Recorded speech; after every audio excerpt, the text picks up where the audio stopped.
तो आज हम लोग देखने जा रहे हैं समास के प्रकार को। ठीक, समास मुख्यतः 6 प्रकार का होता है और सभी प्रकार का हम लोग यहाँ से बारी बारी से अध्ययन करेंगे। पहला है अवयवी भाव समास।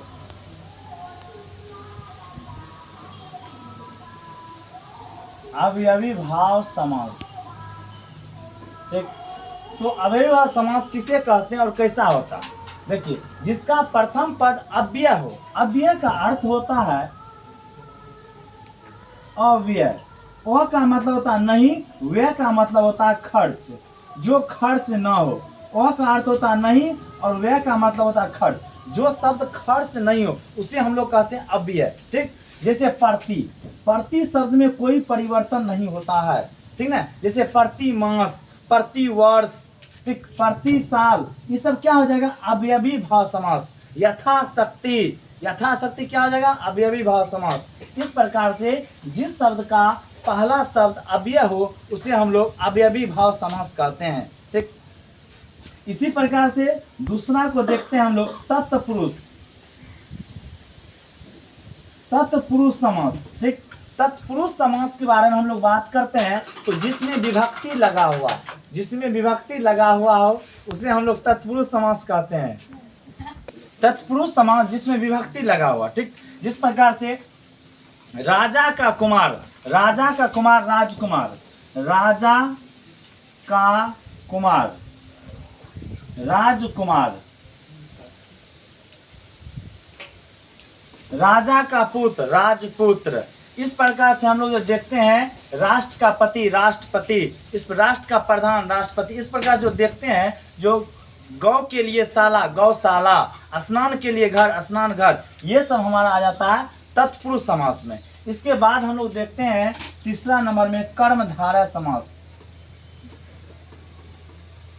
कर्मधारय समास।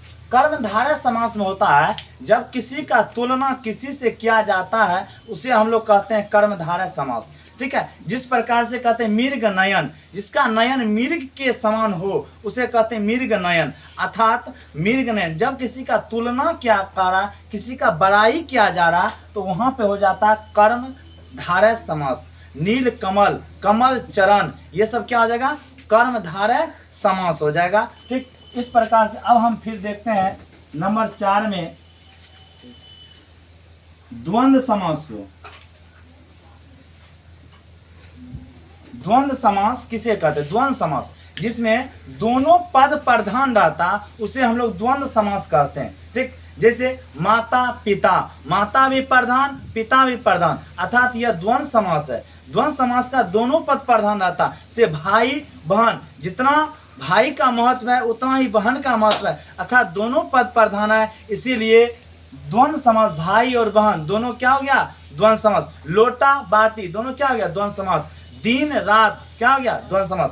मतलब जितना भी, जैसे माता पिता, माता पिता, बीच में योजक चिन्ह रहता है और योजक चिन्ह से हम लोग पता कर लेते हैं दोनों तरफ विपरीत रहना चाहिए या अलग अलग रहना चाहिए, तो वह हमारा हो जाता है द्वंद्व समास। यदि एक ही है बीच में धीरे धीरे तो वहां पे हो जाएगा हमारा अवयवी भाव समास। ठीक, तो इस प्रकार से माता पिता भाई बहन लोटा बाटी दिन रात जो भी है, जो दो को योजक चिन्ह से जुड़ा हुआ है, ऐसे समास को हम लोग कहते हैं द्वंद्व समास। इसके बाद आते हैं हम लोग दिग्गु समास पे।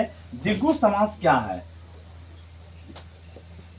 यदि दिग्गु समास की बात करते हैं तो इसका संख्या, पहला पद जो है वो संख्या प्रधान होगा। जैसे हम कहते हैं पंचवटी, पंचवटी, 5 वाट का सम्मेलन को, जैसे 5 को बाट, बाट में होता रास्ता, जैसे 5 को रास्ता जहां मिल जाएगा उसी कहेंगे पंचवटी। चौराहा, ठीक है, चौराहा, त्रिभुज, चतुर्भुज, ये सब तुम्हारा आ जाएगा किसमें? दिग्गु समास में, जहां पर पहला पद जो है प्रधान होना चाहिए। ठीक है, चारपाई, 4 आ गया शुरुआत में, ठीक ना। तिरंगा, तीन आ गया, तिरंगा आ गया। त्रिफल, त्रिफला, ये सब जो आ जाता है ये आ जाता है हमारा दिग्गु समास में, क्योंकि पहला पद जो है 5 4 3 2 ये संख्या, और संख्या वाला आ जाता है दिग्गु समास में। इसके बाद हम लोग बात करते हैं बहुव्रीहि समास का।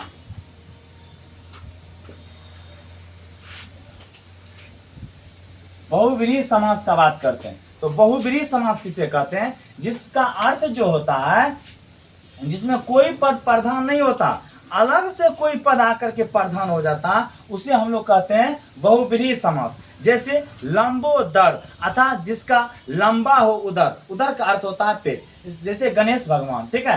जैसे नीलकंठ, नीला हो कंठ जिसका, अर्थात नीलकंठ शिव भगवान, जो कि जो है बता दें हम, वह पृथ्वी पर जितने भी प्राणी है सभी का कल्याण करने के लिए विष को धारण किए, जिसके कारण उसका नीलकंठ जो है नीला पड़ गया, उस दिन उसका नाम पड़ गया नीलकंठ। अर्थात नीलकंठ कहने से तात्पर्य आता है कि शिव भगवान, ठीक। और आ जाता है दशानन। दशानन यदि हम बोले दशानन, ठीक है, तो दशानन जो आएगा हमको वह क्या आ जाएगा? तो यह आ जाएगा 10 आनन, अर्थात रावण। तो दशानन क्या हो जाएगा?